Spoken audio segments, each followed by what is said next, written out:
Well, I'm taking on another one of my students today. Now, this is Stefan, and Stefan has had some amazing results over the last few months.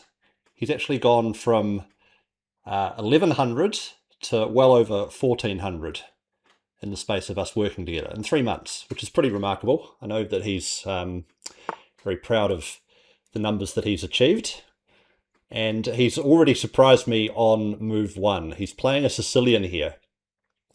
Now, in the past, I've seen Stefan play the symmetrical king's pawn opening with black, but he's decided to give the Sicilian a try.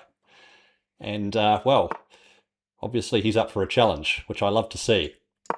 It's great to get experience with new and different openings, because it gives you access to different types of positions. We've got an open Sicilian here, and he's got the dragon variation in mind. Now, this is fun.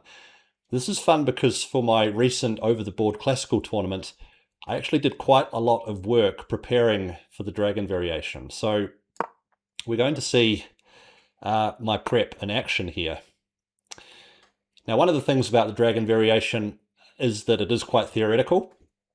It pays to know some moves by memory. One of the tricks here is that, just a move ago, black could not play knight to g4. If black plays knight to g4, then there's the trick with bishop to b5 check, which wins a piece for white. If black blocks with the bishop, then you can actually take here on g4 with the queen, because the bishop on d7 would be overloaded. But, okay, Stefan hasn't fallen for that one. The thing is that now that bishop to g7 has been played, knight to g4 would be a bit annoying, so f3 makes some sense so that the knight can't come to g4 attacking that dark squared bishop. And the way that I play against the dragon, we get opposite side castling. Generally black goes kingside. As white, I'm going to play queen to d2 and castle queenside. And with opposite side castlings, we get a pawn storm on opposite wings of the board and a very double-edged position. Now, as I say, I haven't seen Stefan play this before, so he might be a little new to this himself. But okay, he castles kingside, which is the main move. Queen to d2.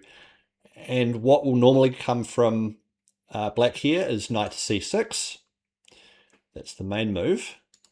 There's also some other moves, like you could have bishop to e6 straight away, although that's a bit less common because it allows white to take here on e6, which would double black's pawns. But there is actually an idea behind that. The idea behind bishop to e6 at some point is that black actually welcomes the doubling of pawns after white takes. So just to show that, bishop to e6, white takes, black takes back with the f-pawn, and then the pawn which is on e6 can support a future d5 pawn advance. But okay, we get knight to c6, which is the main move, and the lines around which I was doing all of my preparation for my recent tournament began with this immediate g4. This is known as the Panov attack. It's very aggressive, and it looks to accelerate the pawn storm by an extra move. So I haven't castled queenside yet, I'm just attacking black straight away. And because I've got g4 in, it means that my pawn storm comes very fast. Now bishop to d7, I think I will just take a timeout and castle queenside now at this point. But as white, my plan is very simple. It's pushing pawns on the king side, looking to open up lines, and it's a little tough for black to do the same. Like you can see that I've already got g4 in, but for black to start their pawn storm, they're going to need to play, for example, a6, b5. So to get the equivalent position to what I already have, it takes black a couple of moves.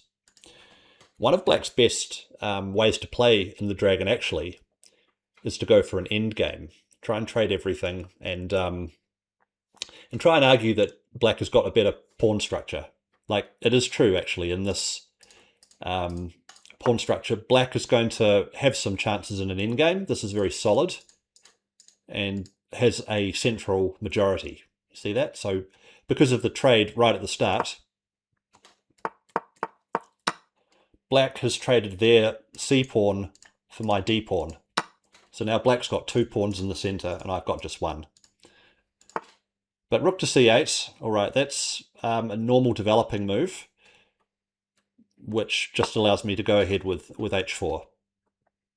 And we're going to see how well Stefan copes with all of this. If you're enjoying the video so far, do go ahead and subscribe to the channel.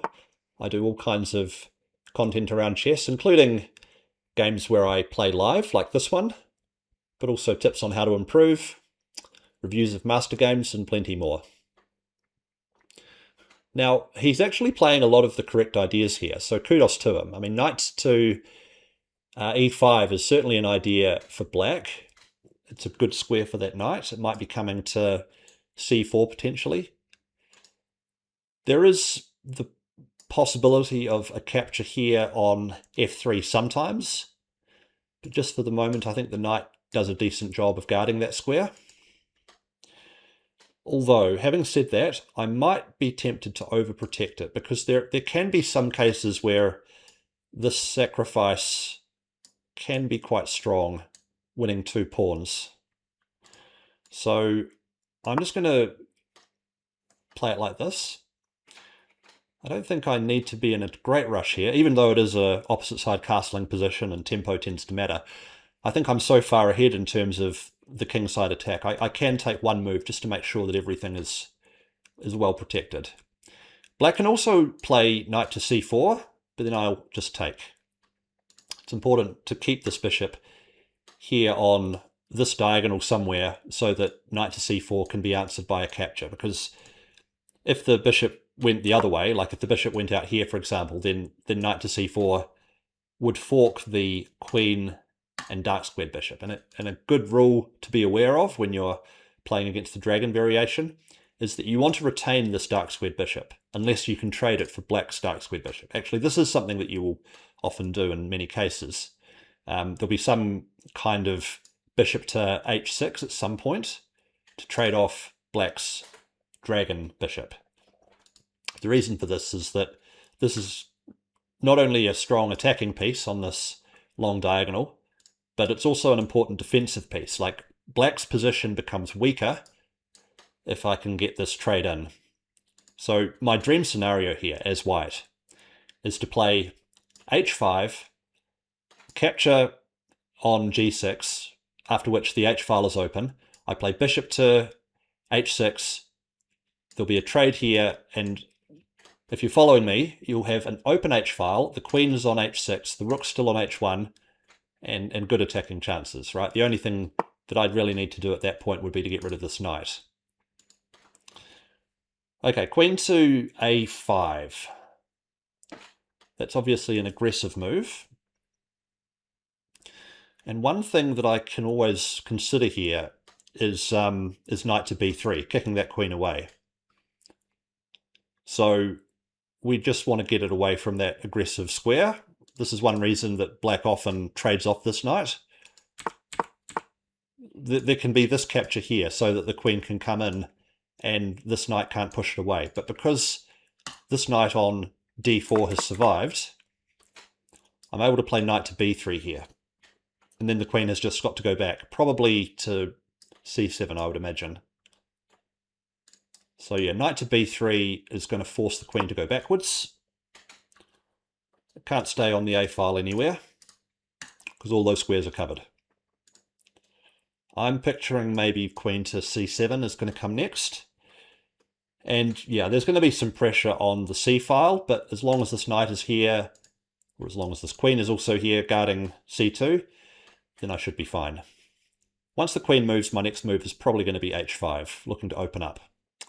So it's these little subtleties which start to matter as you get into higher levels of chess, right? That I guess Stefan probably has seen somewhere that queen to a5 is an important move to start an attack against white. But the detail is trading this knight first, so that queen to a5 can't be met with knight to b3. Like, this is hard to see unless you've studied it, but that's why you do study it. This is one thing that I teach all of my students. It's not just about studying the opening moves. In fact, it's much more about studying the thematic ideas in the opening and in the early middle game. So where's that queen going to go? It really only has a couple of squares, right? It can only go to c7 or to d8. And neither of those moves are all that appealing. At some point, I'm going to also try and play knight to d5 to trade off this knight. So the way that I'm going to try and break down black's defensive setup, I mentioned some of it already. It's going to involve h5, bishop here, trade off this, the queen gets here with an open h-file, and then the knight on f6 is the only black piece which is really going to be defending black's position. So in that scenario, with this bishop gone, the h-file open, the queen's on h6 and the rook's on h1, I'll have pressure against h7, right? You can picture all of that. Queen on h6, rook on h1, bishop gone, and then the knight will be the only thing defending h7. So then I'll play something like knight to d5 to look to distract this knight away. g5 can also be possible, but sometimes that can be met with knight to h5. And, well, there can be an exchange sacrifice sometimes, but it's easier to play knight to d5 because then it really gives black very little choice on how to respond. So Stefan's having a good think here, and I think that's wise. I guess he didn't see the move knight to b3, and now he's having to reconsider things. Notice also how I've had the freedom to play knight to b3 because I played bishop to e2 earlier, right? Like back here, if you remember, I was saying that knight to e5, that pawn is already protected by the knight, which is true. But by overprotecting it, now this knight is a bit more free to move. So I was able to play this without needing to worry about this one. Like if this bishop was not there, I would have to calculate knight to b3, knight takes f3. And I'm not too sure how that works out. I'd have to figure it out. But because it's like I attack black's queen and black is attacking my queen, and there's some calculation there. But this means that I can just attack the queen without fearing knight takes f3 in reply. Queen to c7 was played. That's what I was expecting. And now I just continue with my plan. h5. Looking to open up lines. Now I've got to be a little bit careful because we've got this pressure against c2 in some cases. So if I moved away both the knight and the queen, then there'd be checkmate on c2, so watch out for that one.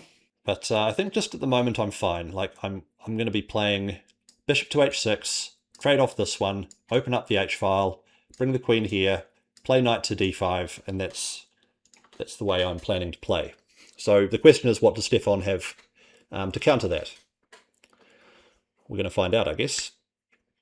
I think it's worth noting that I didn't take this pawn here last move also, right? Like this pawn is available to be captured, and who knows, maybe I actually can capture it, and it might even be the best move, but it gives black some counter-attacking chances. All right, so now we get Stefan trying to start the pawn storm of his own, which makes a lot of sense.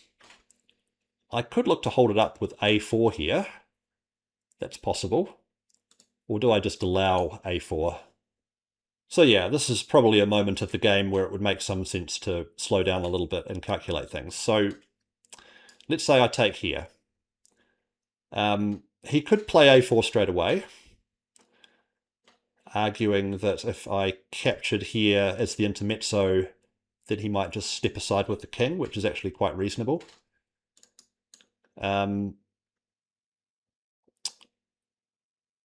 I could also play a4. That's a little bit weakening in terms of the pawn structure around my king, but maybe it's okay. Like this knight is defending the pawn for the time being. If I capture here, he plays a4. I move the knight. He moves the queen over here. That might be his idea. He could also push on with a3, which might provoke b3. That could actually be his whole plan.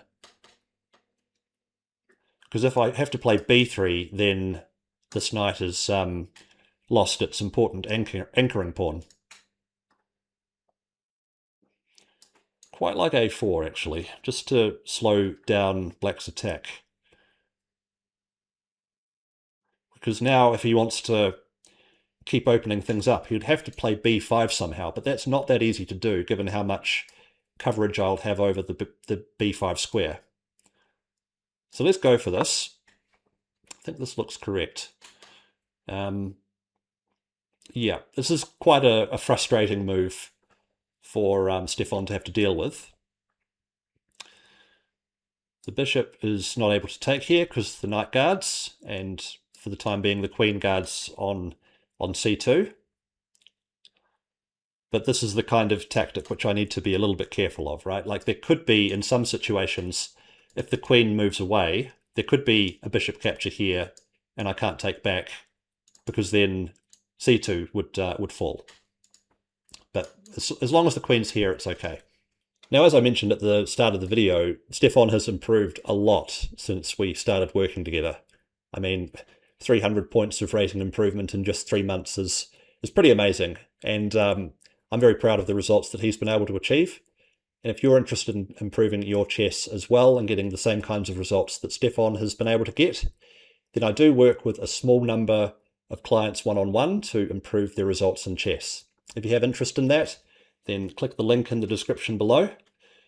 We can set up a time to chat, and I can tell you all about the Road to 2000 Chess Improvement Program. It's a program for high achievers, so I can't work with everybody. But if that sounds like you, if you're someone who's serious about improving your game, then do check out the link in the description below. Now, what to say about this position? It's quite frustrating for black, because black has to play b5 really in order to get their attack going. Like I mentioned, it's not easy for him to do this. This pawn to a4, I think, has held up his attack quite well. He might need to play rook to b8 in order to try and force through b5. He might try for d5. Again, hard to achieve. Takes some time. He'll probably need to prepare this one as well. And you can't really play e6 because then the pawn on d6 falls. So it's a tough position. And, you know, the dragon is an opening which I don't recommend to, let's say, beginners. Now, Stefan's not a beginner. He's definitely, at this point, a strong intermediate level player. But still, it does take some getting used to. Okay, knight to c4. This is the move that I mentioned earlier. And I always want to be able to meet this one by capturing. But I just wonder, in this situation, is it correct? I think it has to be correct, because I never want to lose this dark squared bishop, and moving the queen out of the way doesn't seem right. But what this is actually going to do, quite clever on Stefan's part actually, I have to say, is that after he takes back with the queen, he's now got extra pressure against a4. So a really nice idea. Yeah, this trade is actually going to benefit him, because once the queen ends up here, he'll have 2 attackers on this pawn and I'll have only 1 defender. So really nice idea to generate some counterplay. It might be just the question of whether my attack lands first. Like I might end up just giving up this pawn, possibly, and just attacking this way. I mean, of course, he has to take back with the queen. I don't know what he's waiting for. And once he does, it looks like it's time to start opening things up over here. Okay, so we get the capture, and I'm just going to look to open things up. Okay, interesting. He takes back that way, and I'm going to get to play my plan, I think, here. So let's just do one more check. I could also take here. It's another idea I've just noticed, which wins a tempo against the black queen. It might go here in this case. Let's see. Bishop here. He'll probably take here, I'm imagining. And then I take here. He takes back with the king. I get to come in with check.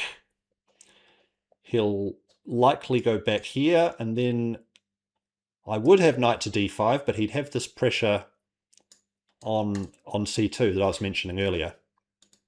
Yeah, this is the right plan at least. An interesting detail here actually is that I could consider taking here with the knight. Given that if black takes back, or when black takes back, he can't play queen to a1 because this knight guards the a1 square. Pretty interesting. There can also be e5 at some point.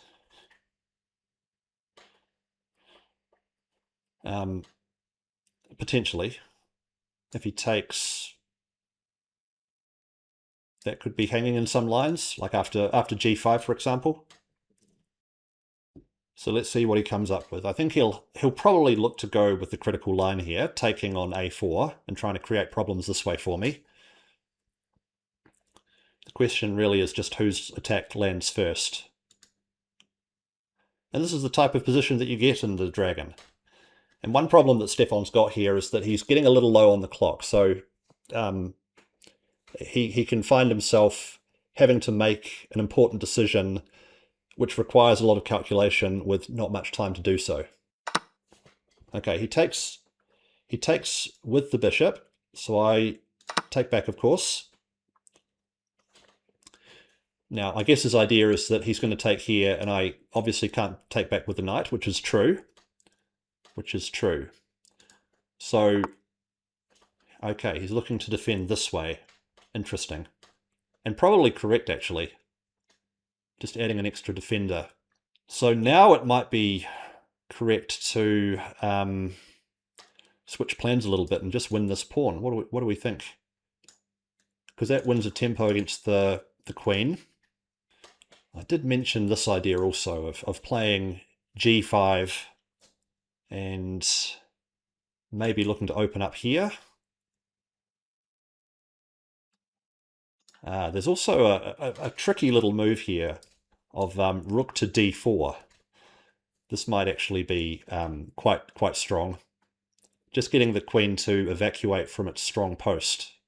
Yeah, I might not actually be able to target this pawn anymore. He's got the rook and he's got the knight defending it. I can get rid of one of them, but maybe I can't get rid of both of them. Let's go with this. Looks strong to get black's queen out of the danger zone. He can't take here, of course, because there's too many defenders on this pawn now. But what should my plan be? It's actually interesting. Stefan's played a very good defensive idea here with rook to f7. You know, showing strong understanding that I'm trying to come in with an attack and he's defending along the 7th rank. Where is that black queen going? Probably back here. But he has to be cognizant of some knight to d5 at some point, although I have to be cognizant of still this pawn on c2 being my problem. I might need to actually look to re-centralize my queen.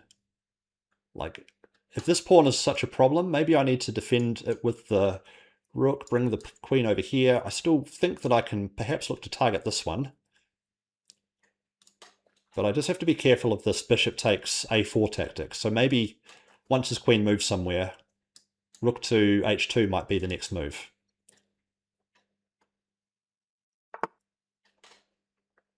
Okay, he's looking to defend it. Or he's looking to attack it, but now it's not the bishop that's attacking it. So maybe I'm actually okay to take here now. Can I do that? I kind of don't see why I can't. He might be able to reply with rook here eventually, but in the meantime his queen's attacked.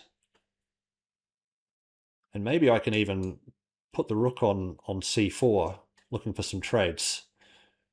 I think I should play this now. Looks correct. Wins a pawn, attacks the queen. I can also play queen to g5 potentially, defending the knight if I have to. I've got to be a little careful of e5. It's one possibility in some cases. But if he moves the queen... Okay, he moves the queen there with a double attack on the knight and on the rook.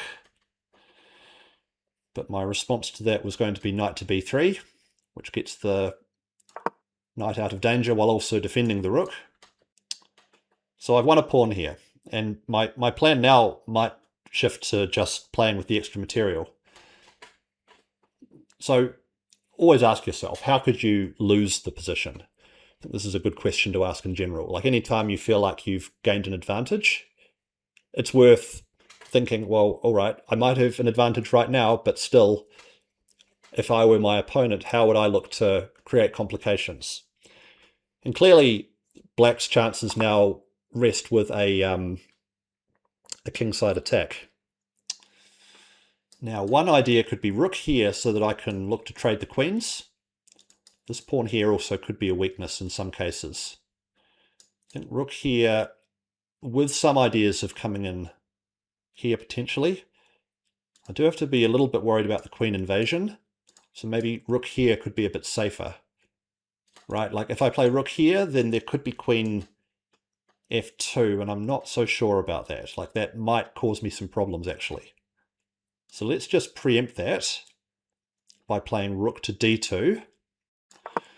Now this guards c2, which, as you might remember, was one of my problems, and also prevents black from invading this way. And we're in this situation I was talking about earlier, where Stefan's down to low time, and he's going to have to play this complicated position in a low time environment. All right, so he's looking to attack on the A file, which makes a lot of sense. It's being defended once, but he will be able to take on A4 eventually. Now I'm going to actually play a plan involving knight to d5 here. So what I want to do is I want to play g5, forcing the knight away somewhere, and then that's going to allow me to play knight to d5 with some threats coming in potentially. He's got to move the knight.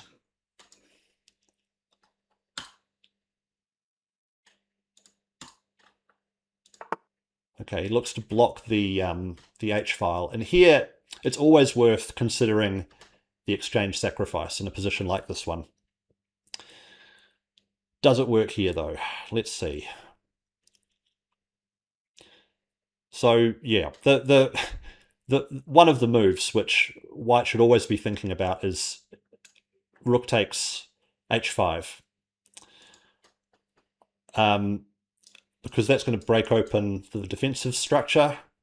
I could look to play g6 next, attacking the rook and also threatening checkmate if it moves away. It'll probably have to go here. I do have to be a little bit careful of this check, but this looks quite dangerous, and I think it is worth spending the time here to calculate this out, given that I've got the time, right? So rook takes h5. He takes back. I follow up with g6. That attacks the rook. I do need to be concerned about this check, and that actually might be the problem, come to think of it, because that's going to allow him to check and then win that pawn. And let's remember, I'm a pawn up here, so I don't actually need to go for any immediate heroics. I can just look to win with the extra material, potentially. So one more time, still worth looking at. He takes here, he takes here. I could take here with a threat on the queen. Well, it's very tempting, but I think the fact that he can give this check is the problem. Take, advance, check. I block the check and he'll win the pawn. And my attack is kind of over. So I'm going to go with my original idea of just bringing the knight into this strong square, attacking the queen, asking it where it's going to move.